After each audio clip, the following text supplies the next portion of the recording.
Hello students, welcome back to new video lecture. Dear friends, ये BSc fourth semester physics second unit आज से हम लोग start कर रहे हैं और ये उसका फर्स्ट लेक्चर है। सो फ्रेंड्स, इस वीडियो लेक्चर के अंदर हम सेकंड यूनिट का first topic which is very important for the exam point of view, Lorentz transformation equation को हम लोग स्टार्ट करने वाले हैं।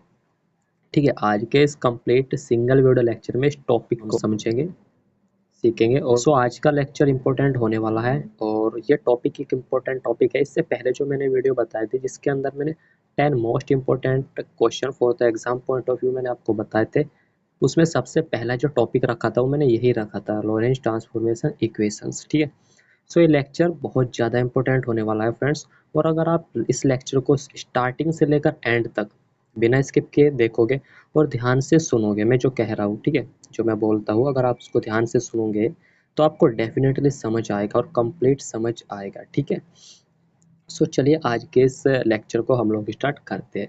क्योंकि लॉरेंस ट्रांसफॉर्मेशन इक्वेशंस डिराइव करने के लिए आपको सबसे पहले तो ये डायग्राम समझना होगा। चलिए इसको मैं समझाता हूँ प्लान पेपर पर। ठीक है, देखिए बेसिकली इसके अंदर हम करते क्या है फ्रेंड्स, इसके अंदर हम कोऑर्डिनेट्स के बीच रिलेशन फाइंड आउट करते हैं, यानी कि मेजरमेंट के बीच हम क्या करते हैं, रिलेशन फाइंड आउट करते हैं। ठीक है, ऐसे आपको समझ नहीं आया होगा, अभी हम इसको प्लान पेपर पे समझाते हैं आपको। ठीक है, देखिए फ्रेंड्स हम करते क्या है, जैसे मान लीजिए हमारे पास दो फ्रेम ऑफ रेफरेंस है फ्रेंड्स, एक ये है, ठीक है, ये एक्स एक्सिस, वाई एक्सिस और जेड एक्सिस, ये हमारे पास फ्रेम ऑफ रेफरेंस है जिसका नाम एस है। और एक और फ्रेम ऑफ रेफरेंस है फ्रेंड्स हमारे पास, वो इस प्रकार से है। ठीक है, तो हमारे पास दो फ्रेम ऑफ रेफरेंस है जिसके नाम एस डैश है फ्रेंड्स। ठीक है फ्रेंड्स, सो यहाँ पर हम क्या करते हैं, मान लीजिए हमारे पास कोई पॉइंट है, कोई इवेंट है जिसके coordinates according to first frame of reference है हमारे पास। जैसे अगर इसका नाम पी है तो इस फर्स्ट वाले के अनुसार है x comma y comma z comma t friends. ठीक है, और सेकंड फ्रेम ऑफ रेफरेंस यानी का एस डैश के अकॉर्डिंग इसके जो कोऑर्डिनेट्स है वो है हमारे पास x dash comma y dash comma z dash और टी तो टाइम ही रहता है। ठीक है फ्रेंड्स, तो ये पॉइंट्स है फ्रेंड्स। अगर मैं इसके कोऑर्डिनेट्स जो कि एस डैश के हिसाब से और एस के हिसाब से ये है, इन कोऑर्डिनेट्स के बीच हमको रिलेशन फाइंड आउट करना होता है। यार लॉरेंस ने अज्यूम किया, यह आप इससे क्लियरली भी देख सकते हैं फ्रेंड्स। हमारे पास यहाँ पर जो हम मेजरमेंट करते हैं फ्रेम ऑफ रेफरेंस एस में और जो मेजरमेंट करते हैं हम frame of reference S dash में, दोनों एक दूसरे के डायरेक्टली प्रोपोर्शनल है फ्रेंड्स। देखिए पहले ये जैसे पॉइंट पी है, इसके कोऑर्डिनेट्स अगर एक्स है यानी का एक्स एक्सिस पर इसके डिस्टेंस फ्रॉम ये एक्स है। ठीक है, और सेकंड फ्रेम ऑफ रेफरेंस के अनुसार इसकी जो डिस्टेंस है वो एक्स डैश है फ्रेंड्स, यानी कि ये इतनी, क्योंकि यहाँ से स्टार्ट हो रहा है ना। ठीक है फ्रेंड्स, यहाँ से स्टार्ट हो रहा है S dash frame of reference. तो फ्रेंड्स इसकी जो वेलोसिटी है सेकंड वाले की, वो वेलोसिटी वी है, वो रिलेटिव वेलोसिटी है। ठीक है, तो फ्रेंड्स यहाँ से यहाँ तक की जो डिस्टेंस होगी हमारे पास, ये वाली डिस्टेंस वो कितनी होगी फ्रेंड्स। डिस्टेंस का फॉर्मूला क्या होता है फ्रेंड्स, हमारे पास डिस्टेंस होता है हमारे पास वेलोसिटी इनटू टाइम, यानी कि स्पीड इनटू टाइम। स्पीड या वेलोसिटी क्या है, वो v है, और टाइम कितना है फ्रेंड्स, वो t है। तो ये हो गई हमारे पास डिस्टेंस। तो यहाँ से आप क्लियरली देख सकते हैं, अगर मैं एस और एस डैश के बीच रिलेशन लिखने की कोशिश करूँ तो मैं क्या लिख सकता हूँ फ्रेंड्स। देखिए जैसे एक्स है हमारे पास, एक्स डैश है वो डायरेक्टली प्रोपोर्शनल होगा किसके फ्रेंड्स, ये एक्स डैश है और ये हो जाएगा एक्स माइनस वी टी। समझ आ रहा ना, देखिए ये डिस्टेंस एक्स डैश है और ये पूरी डिस्टेंस x है। अगर इस पूरे डिस्टेंस में से मैं इस वाले डिस्टेंस को माइनस कर दूं तो मेरे पास ये वाली डिस्टेंस आ जाएगी, यानी का x डैश आ जाएगा फ्रेंड्स। और x डैश डायरेक्टली प्रोपोर्शनल होगा किसके, x माइनस वी टी के friends, x minus v T के। ओके, ठीक है फ्रेंड्स, आई होप यहाँ तक तो आपको समझ आया होगा। ठीक है फ्रेंड्स, ये काम किसने किया, ये किया लॉरेंज ने। लॉरेंज ने एज्यूम किया कि जो measurement frame of reference S में है और एस डैश में है, दोनों एक दूसरे के डायरेक्टली प्रोपोर्शनल है। डायरेक्टली प्रोपोर्शनल का मीन्स होता है अगर एक में इंक्रीमेंट हो रहा है तो दूसरे में भी होगा, एक में डिक्रीमेंट यानी कि एक में कमी हो रही तो दूसरे में भी होगी फ्रेंड्स। ठीक है, x dash as it is रहेगा, और अगर मैं हम इस साइन को हटाते हैं तो इसके स्थान पर अगर हम बराबर लिखते हैं तो हमको एक कांस्टेंट लगाना पड़ता है फ्रेंड, एक नियतांक लगाना पड़ता है, उसका नाम के है।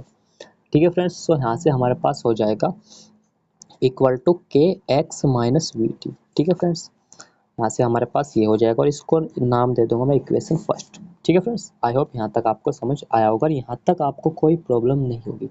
ठीक है, रिपीट करते हुए एक बार दोबारा से देखिए, एक फ्रेम ऑफ रेफरेंस एस है, एक frame of reference S dash है जो मूव कर रहा है वी वेलोसिटी से, ठीक है।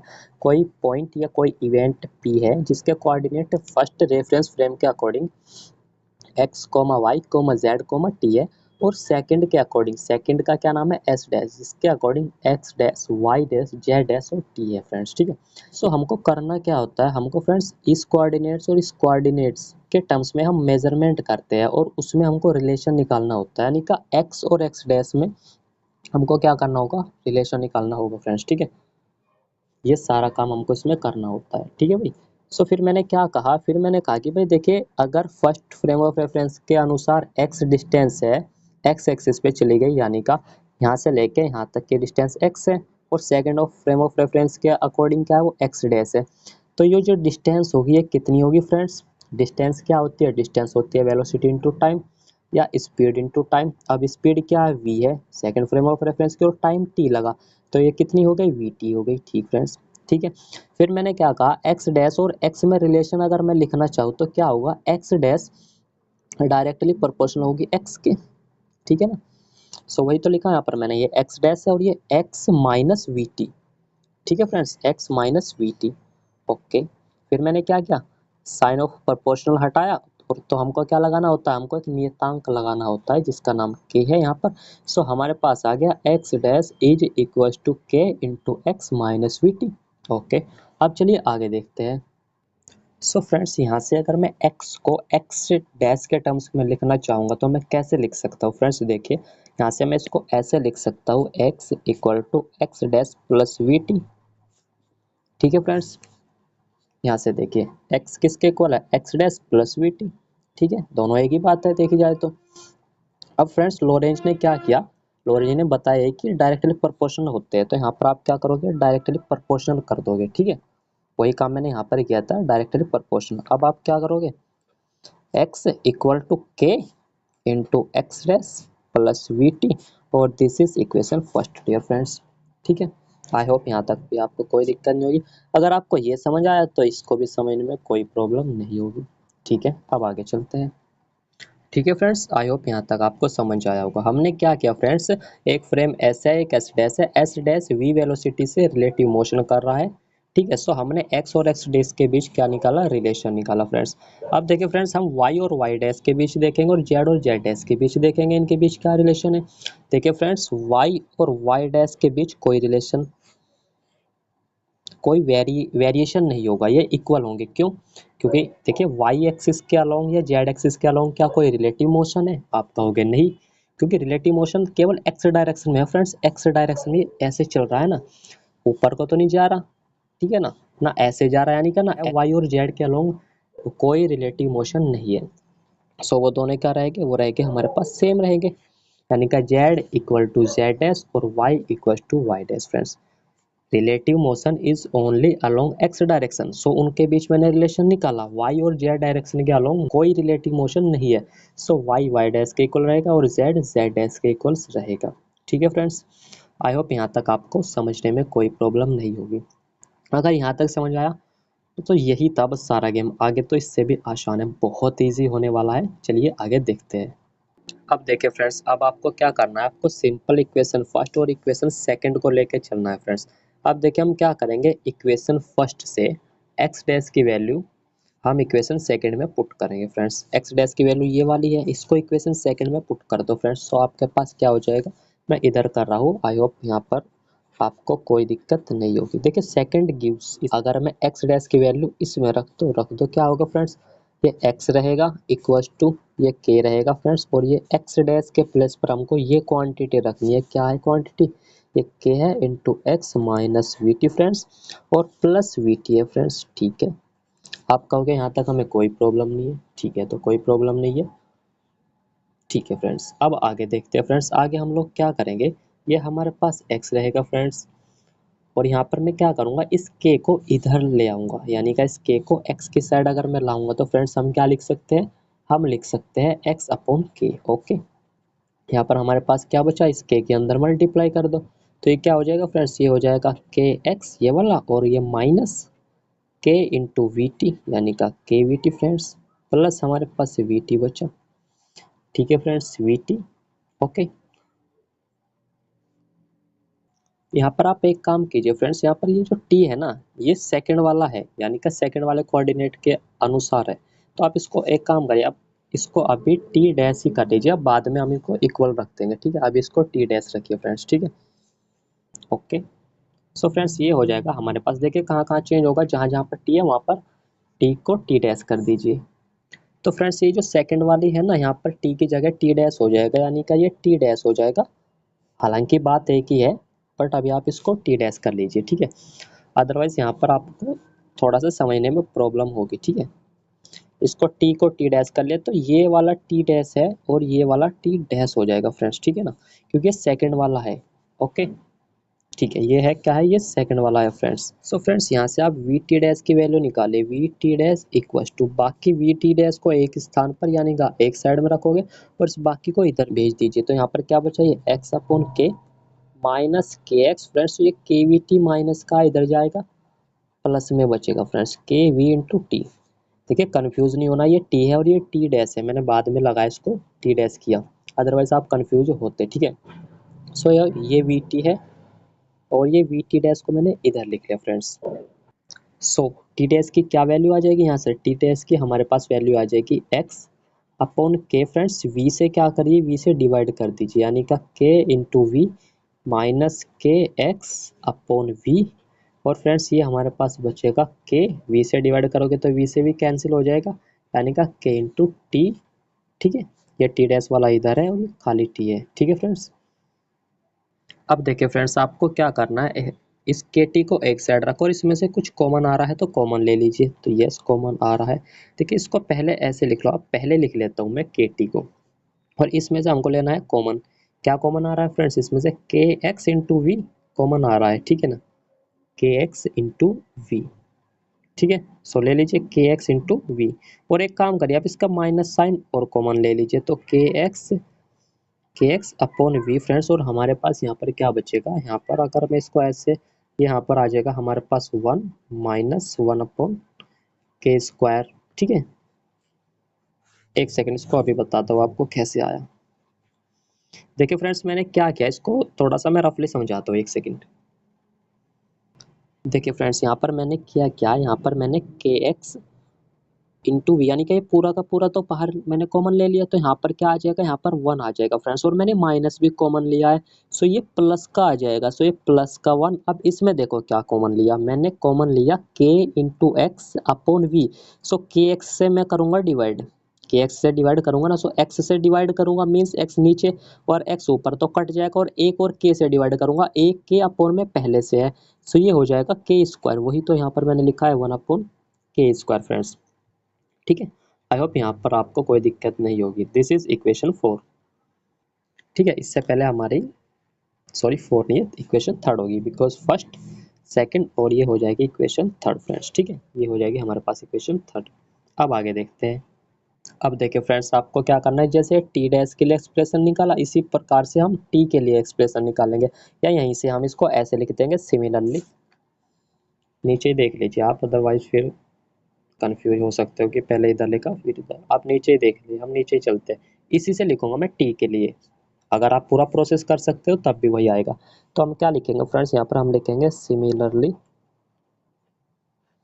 क्या फ्रेंड्स टी हो जाएगा, और हमारे पास क्या हो जाएगा, ये हो जाएगा फ्रेंड्स हमारे पास के इंटू, जहाँ टी था वहाँ पर टी डैश, और जहाँ टी डैश था वहाँ पर टी, तो ये टी डैश था तो टी, और ये टी है खाली तो ये टी डैश फ्रेंड्स, प्लस की जगह माइनस आ जाएगा, और ये के एक्स अपॉन वी फ्रेंड्स, ये वन माइनस वन अपॉन के स्क्वायर, ठीक है फ्रेंड्स। आई होप यहाँ तक आपको कोई प्रॉब्लम नहीं होगी, दिस इज इक्वेशन 4, ठीक है। अभी मैं आपको समझा रहा हूँ रफली, अभी आप समझ लीजिए, इसको फेयर नोट से भी लिखाऊंगा मैं आपको, मैंने लिख रखा है, डोंट वरी, ठीक है।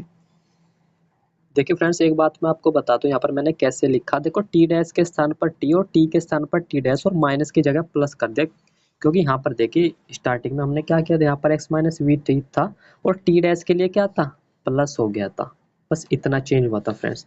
सो उतना ही तो चेंज होगा, ज़्यादा चेंज नहीं होगा। सो उसी प्रकार मैं डायरेक्टली लिख सकता हूँ यहाँ पर सिमिलरली, हमारे पास टी इक्वल्स ये हो जाएगा और टी डैश इक्वल्स ये हो जाएगा, ठीक है फ्रेंड्स। अब आगे देखते हैं।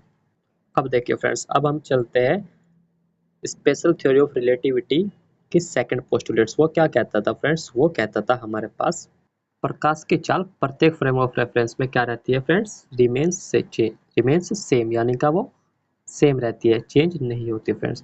सो देखिए प्रकाश की चाल रख दीजिए, आपके पास क्या हो जाएगा फ्रेंड्स, हमारे पास हो जाएगा x dash equal to c into t dash, ये है सेकंड फ्रेम ऑफ रेफरेंस यानी का एस डैश की।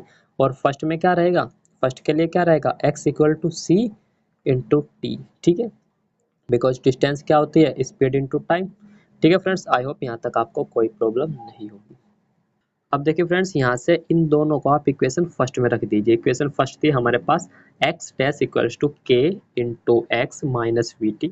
अगर मैं सी स्क्वायर से ऊपर नीचे यानी का डिनोमिनेटर और न्यूमरेटर में डिवाइड करते हो तो फ्रेंड्स यहाँ से हमारे पास आ जाएगा के स्क्वायर इक्वल टू फ्रेंड्स, ये हो जाएगा हमारे पास सी स्क्वायर से ऊपर तो कैंसिल ही हो जाएगा, खत्म ही हो जाएगा। यहाँ पर सी स्क्वायर यानी का 1 बचेगा और ये v square friends upon c square. ठीक है फ्रेंड्स, अब मैं के इक्वल टू अगर मैं लिखना चाहूँ तो फ्रेंड्स यहाँ पर मैं क्या लिख सकता हूँ, यहाँ पर मैं लिख सकता हूँ 1/1 minus v square upon c square under root के अंदर। ठीक है फ्रेंड्स, आई होप यहाँ तक आपको कोई प्रॉब्लम नहीं होगी, बिकॉज ये के स्क्वायर की वैल्यू थी, so k will equal to this. Okay, so friends यहाँ से के की वैल्यू आप इक्वेशन फर्स्ट में रख दीजिए तो आपके पास आ जाएगा इक्वेशन फर्स्ट क्या है हमारे पास, इक्वेशन फर्स्ट एक बार मैं लिख लेता हूँ, ये है हमारे पास के into x minus v T friends. ठीक है फ्रेंड्स, सो यहाँ से अगर मैं एक्स डैश लिखूँ तो फ्रेंड्स हमारे पास आ जाएगा एक्स माइनस वी टी। ठीक है, अरे ये वाला, और के की वैल्यू क्या है ये, तो ये आ जाएगा हमारे पास under root 1 minus v square upon c square. ठीक है फ्रेंड्स, आई होप यहाँ तक आपको कोई प्रॉब्लम नहीं होगी। ठीक है फ्रेंड्स, सो ये आ गया हमारे पास एक्स डैश की वैल्यू फ्रेंड्स। इक्वेशन 5-6 हो गई थी, this is equation second, sorry seventh. Now students, अगर मैं इक्वेशन सेकंड से हमारे पास क्या आ जाएगा, इक्वेशन सेकंड में रख दीजिए। इक्वेशन सेकंड हमारे पास क्या आती है, एक सेकंड में आपको देख के बताता हूँ। इक्वेशन सेकंड थी हमारे पास एक्स, आप ऊपर करके पीछे करके देख सकते हो। ठीक है, ये x equals to k into हमारे पास था x dash plus v t dash, देखिए ये वाला, ठीक है ना। ओके, सो यहाँ पर रख दीजिए के डैश की के की वैल्यू, सो ये हो जाएगा x इक्वस टू के, यानी का के हमारे पास क्या friends, x dash minus v t. Okay, ये x इक्वस टू हो जाएगा हमारे पास, इसको एज इट इज रखो, x dash plus v t dash, और k की वैल्यू क्या है 1 अपॉन दिस, यानी का न्यूमरेटर में हो जाएगा हमारे पास फ्रेंड्स, न्यूमरेटर में तो कुछ है नहीं, सो ये वैल्यू आप डायरेक्टली रख दीजिए यहाँ पर 1 माइनस ये v square upon c square. ठीक है, दिस इज इक्वेशन सेवेंथ और ये हो गई equation 8। Okay friends, I hope यहाँ तक आपको कोई दिक्कत नहीं होगी। सो फ्रेंड्स, हमारे पास एक्स डैश और एक्स में, एक्स और एक्स डैश में रिलेशन आ गया फ्रेंड्स। अब हम बात करते हैं टी और टी डैश में रिलेशन। देखिए मैंने आपको बताया था कि टी और टी डैश सेम है, सॉरी फ्रेंड्स वो इसमें सेम नहीं है, वो इससे पहले वाले ट्रांसफॉर्मेशन में सेम थे। इसमें हम क्या करेंगे, रिलेशन निकालेंगे। तो देखिए कैसे निकालते हैं, के की वैल्यू हमारे पास ये है और के स्क्वायर की वैल्यू हमारे पास ये है फ्रेंड्स। ठीक है, अगर मैं यहाँ से 1/k² इसको मैं करूँ तो हमारे पास आ जाएगा फ्रेंड्स, ये आ जाएगा 1/k² equal to 1 minus v square upon c square. ठीक है, ये आ जाएगा ना 1/k², ये के इधर और ये इधर। ठीक है, सो फ्रेंड्स यहाँ से मैं इस 1 को इधर लेके आऊँ या इस 1/k² को 1 की तरफ लेके आऊँ तो ये प्लस हो जाएगा। सो यहाँ से फ्रेंड्स मैं क्या लिख सकता हूँ, मैं लिख सकता हूँ ये वी स्क्वायर, ये रफली समझा रहा हूँ, समझिए। ठीक है, ये v square upon c square, ये हमारे पास ये 1 और ये इधर आ जाएगा, यानी कि 1/1 माइनस के स्क्वायर। ठीक है फ्रेंड्स, ये आ गई हमारे पास इसकी वैल्यू। ओके, नाउ स्टूडेंट्स, अब हम देखते हैं इक्वेशन थर्ड। इक्वेशन थर्ड हमारे पास क्या थी फ्रेंड्स, इक्वेशन थर्ड थी हमारे पास टी डैश इक्वल टू, ये देखिए ये देखिए फ्रेंड्स, ये थी इक्वेशन थर्ड हमारे पास क्या थी, मैं लिख दे रहा हूँ यहाँ पर, एक सेकंड। ये है t dash equal to k t, sorry minus k x upon v, sorry friends थोड़ी जल्दी कर रहा हूँ मैं बिकॉज वीडियो बहुत लेंदी हो रहा है। ठीक है, सो यहाँ पर मैं क्या करूँगा, इसकी वैल्यू रख दूंगा फ्रेंड्स। ओके, सो देखिए अभी तक निकाली हमने, अभी तो निकाली जस्ट अभी, ये रहा 1 माइनस 1/k² क्या प्लस पर क्या रखोगे आप, p square upon c square. ये क्या दिख रहा है 1 माइनस 1/k², इसके प्लस पर क्या रखते हो क्या आप, p square upon c square. So ये हो जाएगा हमारे पास t dash equal to k t minus k x into v, और ये हो जाएगा v square upon c square. Okay friends, I hope यहाँ तक आपको कोई दिक्कत नहीं होगी। चलिए इसको थोड़ा सा सोल्व कर लेते हैं फ्रेंड्स। सो जैसे हम इसको सोल्व करते हैं फ्रेंड्स, हमारे पास यहाँ से आ जाएगा, मैं थोड़ा डायरेक्टली लिख रहा हूँ, t dash equal to t minus ये हो जाएगा फ्रेंड्स हमारे पास यहाँ पर x v upon c square, और नीचे बचेगा फ्रेंड्स हमारे पास 1 minus v square under root के अंदर 1 minus v square upon c square. ठीक है, आई होप यहाँ तक आपको कोई प्रॉब्लम नहीं होगी फ्रेंड्स। ठीक है, ये x v upon c square. जैसे आप देखो इस लाइन्स को सोल्व करोगे ना थोड़ा कॉमन वगैरह लेके तो तुम्हारे पास यही आ जाएगा। ठीक है, ओके। अब देखिए फ्रेंड्स सिमिलरली करके जैसे मैंने इक्वेशन थर्ड से इक्वेशन फोर्थ बनाई थी ना, उसी तरीके से आप टी के लिए और बना दो इसको। टी के लिए आप कैसे बनाओगे, माइनस के प्लस पर प्लस और प्लस के प्लस पर माइनस और टी के प्लस पर टी डैश और टी डैश के प्लस पर टी। तो फ्रेंड्स ये हो जाएगा हमारे पास टी के स्थान पर हो जाएगा टी डैश, ये माइनस की जगह प्लस, ये हो जाएगा x v upon c square friends, और नीचे बचेगा हमारे पास सेम, जो सेम है वो तो सेम ही रहेगा। तो ये 1 minus v square upon c square. ठीक है फ्रेंड्स, तो देखिए यहाँ पर इनमें ट्रांसफॉर्मेशन इक्वेशंस कौन सी, लोरेंज या हाँ सॉरी लोरेंज, ही तो गैलीलियन नहीं, गैलीलियन इससे पहले में थे। ठीक है, सो एक ये है, ये है, ये चारों है लोरेंज ट्रांसफॉर्मेशन इक्वेशंस फ्रेंड्स। सो इसी के साथ यार आज के इस लेक्चर को हम खत्म करते हैं। एक सेकंड, ये मैंने आपको रफली समझा, थोड़ा बात करते हैं, इसको आप सुंदर सुंदर लिख सकते हो, ये रहा। ठीक है, ठीक है फ्रेंड्स, यहाँ से आप लोग लिखना स्टार्ट करिएगा। हमारे पास क्या है देखिए, ये थ्योरी भी लिखना ज़रूरी होता है भाई। ठीक है, लैंग्वेज लिखा करो तो अच्छा इंप्रेशन पड़ता है। ठीक है, लॉरेंज ट्रांसफॉर्मेशन इक्वेशन में आप लिखोगे वो सब लॉरेंज ने डेवलप किया ट्रांसफॉर्मेशन इक्वेशन, जो क्या है, remain valid for all velocities up to velocity of light, जो हर वेलोसिटी यानी कि प्रकाश के चाल तक भी क्या है, वैलिड है friends. From postulates of special theory, special theory के पोस्टुलेट्स क्या कहते हैं, पहले तो ये कहते हैं कि फिजिक्स के लॉ चेंज नहीं होते, कोई सा भी फ्रेम ऑफ रेफरेंस हो वो सेम ही रहते हैं। ठीक है, फिजिक्स के लॉ तो सेम ही रहते हैं यार, कोई सा भी रेफरेंस फ्रेम हो। और सेकंड ये है कि प्रकाश की चाल भी हर रेफरेंस फ्रेम में सेम रहती है। इससे पहले वीडियो में करा हुआ है, जाकर देख लीजिएगा, मैंने डिस्क्रिप्शन में आपको कंप्लीट प्लेलिस्ट का लिंक मिल जाएगा भाई। ठीक है, सो वही जो मैंने आपको बताया कि पी है, इसके एस के अकॉर्डिंग ये है कोऑर्डिनेट्स, एस डैश के अकॉर्डिंग ये है, करना क्या है हमको, दोनों में रिलेशन निकालना है। इसके बाद इसको नोट करिएगा, समझा दे मैंने आपको बकायदा। ठीक है, फिर लिखिएगा। सो यार जल्दी से आप स्क्रीनशॉट ले सकते हो, बाकी मैंने समझा दिया आपको। देखिए ये एस डैश के लिए वही जो मैंने समझाया सेम वही मैंने ऐसे लिखा है यहाँ पर। ठीक है फ्रेंड्स, ये आप क्लियरली समझ सकते हो। ठीक है, इनमें कोई चेंज नहीं होगा, मैंने आपको बताया, बिकॉज वाई और जेड एक्सिस के अलोंग कोई रिलेटिव मोशन नहीं होता। ठीक है, सो यहाँ पर मैंने टी डैश और इसी से मैंने टी लिखा था। ठीक है भाई, ठीक है फ्रेंड्स, इसके बाद देखिए क्या है, इसके बाद ये फ्रॉम सेकंड पोस्टुलेट कि भाई एस के लिए ये हो जाएगा, एस डैश के लिए ये रहेगा, बिकॉज प्रकाश की चाल तो चेंज नहीं होती कोई भी फ्रेम ऑफ रेफरेंस हो आपके पास। ठीक है फ्रेंड्स, ओके। सो ये इक्वेशंस आप मान के मैंने समझा दिया बकायदा, आप यहाँ से लिख सकते हैं इसको, बस उसी को जो समझाया उसी को मैंने लैंग्वेज में लिखा है फ्रेंड्स। ठीक है,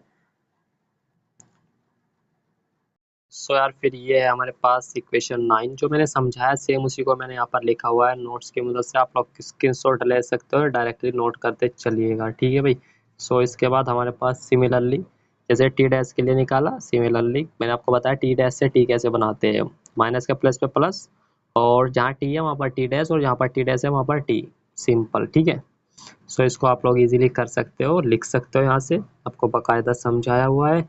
सो फिर ये हमारे पास वही लिखा है जो मैंने बताया कि इक्वेशन थर्ड 8 9 10 11 12 सॉरी 12 तो है भी नहीं इसमें, are known as Lorentz transformation equations. They are used for the transformation of the space and time coordinates of an event from one frame of reference to the other in uniform relative motion. So these Lorentz equations reduce to the classical Galilean equations when v is very less to the velocity of light, यानी कि ये equation change हो जाती है classical Galilean equation में अगर velocity बहुत ज़्यादा कम है। सो ठीक है यार, आज के इस लेक्चर को यहाँ तक रखेंगे, कंप्लीट हो गए लॉरेंज ट्रांसफॉर्मेशन इक्वेशंस। बहुत ही सिंपल तरीके से मैंने आपको समझाया और डेफिनेटली आपको समझ आया होगा अगर आपने ध्यान से सुना होगा। वीडियो थोड़ा लेंथी है, ध्यान से सुनोगे तो समझ आ गया होगा, और नहीं आया हो तो भी कोई बात नहीं, दोबारा देख सकते हो। ठीक है यार, thank you, thanks for watching, okay.